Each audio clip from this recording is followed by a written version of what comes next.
এখানে একজন লোকসভা ভোটে হেরেছেন, তাকে আবার তৃণমূল প্রার্থী করেছে দ্বিতীয়বার হারার জন্য। তার নাম মুকুটমণি অধিকারী। মাননীয় প্রার্থী, তিনি এত আদর্শবান, এত নীতিগত লড়াই করেন। তিনি যোগদান করেছিলেন 10ই মার্চ তৃণমূল কংগ্রেসে লোকসভার সাংসদ হওয়ার জন্য। সেদিন তিনি বিধায়ক পদ থেকে পদত্যাগ করেননি। তিনি সেদিন যোগদান করেছিলেন কলকাতাতে, কিন্তু তিনি তার বিধায়ক পদে আসীন ছিলেন।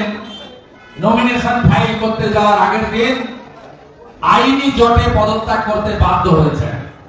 আমি জানি সাংসদের লোভে তিনি ওই দলে গেছেন। তার জাল আর গামছা দুটাই যাবে আগামী 10ই জুলাই। সাংসদ হওয়া তো হলো না, আর কোনোদিনই হবে না। আর বিধায়কেরও, প্রাক্তন বিধায়কের পেট ছাপিয়ে রাখুন ডাক্তার মুকুটমণি অধিকারী। যদি আপনাদের গুন্ডারা লুট করতে না পারে, পুলিশ যদি বুথ দখল করতে না পারে, যদি গণনা কেন্দ্রে আরামবাগের মতো কারচুপি করতে না পারে, এবারেও অর্ধ লক্ষাধিক ভোটে আপনাকে হারতে হবে এবং ভবিষ্যতে বলতে হবে আমি প্রাক্তন বিধায়ক ছিলাম। পশ্চিমবঙ্গে বিধানসভার ভিতরে এর আগে সিপিএম বিরোধী দলে ছিল, সূর্যকান্ত মিশ্র বিরোধী দলনেতা ছিলেন, কংগ্রেস বিরোধী দলে ছিল, কংগ্রেসের নেতা বিরোধী দলনেতা ছিলেন। আপনারা দেখেছেন তৃণমূলের সঙ্গে কেউ লড়েছে 2011 সাল থেকে? আপনারা 21 সালে 2,28,00,000 ভোট দিয়ে আমাদের 77 জনকে পাঠিয়েছিলেন। ভারতীয় জনতা পার্টির কেন্দ্রীয় নেতারা আমাকে বিরোধী দলনেতার দায়িত্ব দিয়েছিল। বিধানসভার ভিতরে নো সেটিং অপোজিশন কাকে বলে আমরা বিজেপি প্রমাণ করেছি। আপনারা বিজেপি এমএলএ এবং বিরোধী দলনেতার ভূমিকা যারা দেখেছেন, আমি আপনাদের কাছে জানতে চাই রাজ্যের বিরোধী দল কেমন হওয়া উচিত, এটা কি বিজেপি প্রমাণ করতে পারেনি? আপনারা এটা ভালো করে জানেন যে সরকারের সর্বক্ষেত্রে ব্যর্থতা, চুরি দুর্নীতি, সন্ত্রাসের বিরুদ্ধে ভারতীয় জনতা পার্টি একমাত্র দল নিষ্ঠার সঙ্গে লড়াই করেছে, আজও করছে।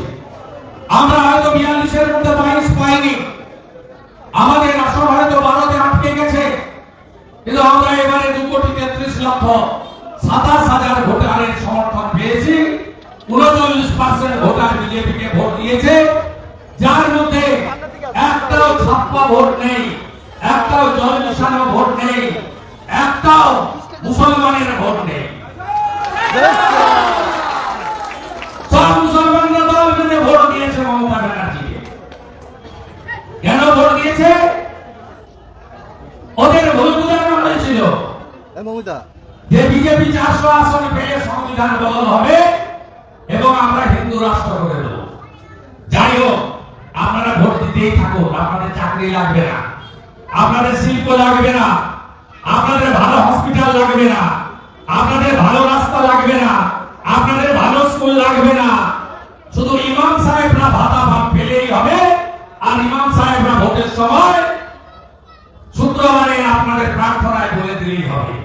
আমি আপনাদের বলবো জোট বাঁধুন। আপনারা জোট বেঁধে এবারে গত কয়েকদিনে যা যা ঘটেছে, নির্বাচনের পরে সন্ত্রাস হয়েছে, বিজেপির 15,000 কর্মী ঘর ছাড়া হয়েছে, বন্ধ করতে হবে এই হিংসা। ভারতের সব রাজ্যে ভোট হয়, কোথাও হিংসা হয় না, এই রাজ্যে কেন হয়? নির্বাচনের পরে মহিলাদের উপর অত্যাচার, কোচবিহারের সংখ্যালঘু নেত্রী মহিলা মোর্চা বিবস্ত্র করে দিনের বেলা 1 কিলোমিটার রাস্তায় হাঁটিয়েছে। এটাই কি শ্রী চৈতন্য দেবের বাংলা? এটাই কি স্বামী বিবেকানন্দের বাংলা? তাদের হাতে আজকে বাংলা চলে গেছে। গত 2-3 দিন আগে চোপড়াতে গ্রাম্য সালিসি সভার নামে তৃণমূলের এক নেতা তাজামুল যেভাবে মহিলার উপরে বেত্রাঘাত করেছে, আপনারা দেখেছেন। তারপরে তৃণমূলের এমএলএ হামিদুর রহমান কি বলে যে পশ্চিমবঙ্গ মুসলিম রাষ্ট্র, এখানে ইসলামিক নিয়ম অনুযায়ী মহিলাদের শাস্তি দেওয়া হয়েছে। আপনারা বলুন পশ্চিমবঙ্গ কি ইসলামিক রাষ্ট্র? আপনারা বাংলাদেশ থেকে চলে এসেছেন অনেকে, প্রভু হরিচাঁদ ঠাকুর, গুরুচাঁদ ঠাকুর মতুয়া সমাজ সৃষ্টি করে আপনাদেরকে ধর্ম পরিবর্তন থেকে বাঁচিয়েছে। আপনারাই বলুন এই রাজ্য স্বামী বিবেকানন্দের রাজ্য না ইসলামিক রাজ্য? এই রাজ্য শ্রী চৈতন্য দেবের রাজ্য না ইসলামিক রাজ্য? এই রাজ্য ডক্টর শ্যামাপ্রসাদ মুখার্জির তৈরি করা রাজ্য না ইসলামিক রাজ্য? এটা আমার কথা নয়, হামিদুর রহমান তৃণমূলের এমএলএর কথা। তাই শিক্ষক মনোজ বিশ্বাসকে 2 নম্বর বোতাম টিপে বিধানসভায় পাঠান। আরো 1.5 বছরের বেশি বাকি আছে। বিধানসভায় বিরোধী দলনেতার লড়াই বিজেপির পক্ষ থেকে। আমার এই লড়াইতে একদিকে পার্থদা আছেন, আর একদিকে মনোজ বিশ্বাসকেও আমার চাই। চুরির বিরুদ্ধে লড়াইতে চাই, নারী নির্যাতনের বিরুদ্ধে লড়াইতে চাই, অপশাসন দুঃশাসনের বিরুদ্ধে লড়াইতে চাই, পিসি ভাইপোর পরিবার রাজের বিরুদ্ধে লড়াইতে চাই, বাংলার বেকারদের জন্য লড়াইতে চাই, চাকরি চুরি, বালি চুরি, গরু পাচার, কয়লা চুরি, তার বিরুদ্ধে লড়াইতে মনোজ বিশ্বাসকে চাই। আপনারা পাঠান, কেন্দ্রীয় বাহিনীর ভেলাকপে ভোট হবে। আগে ভোট দান, পরে জলপান। 2 নম্বর বোতাম টিপে ভোট দেবেন। আর যারা বলছেন মনোজ বিশ্বাসকে পাবো, তো মনোজ বিশ্বাসের স্থায়ী ঠিকানা আপনাদের এই জেলা এবং আপনাদের এই মাটি। আমি কথা দিতে পারি, বিগত দিনে যত এমএলএ এখান থেকে জিতেছেন তার থেকে ভিন্ন ধর্মী এই বিধায়ককে আপনারা পাবেন।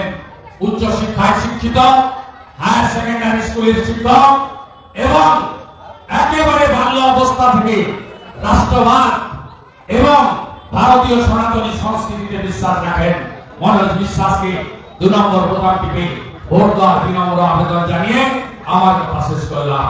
ভারত মাতা কি, ভারত মাতা কি, জয় শ্রীরাম।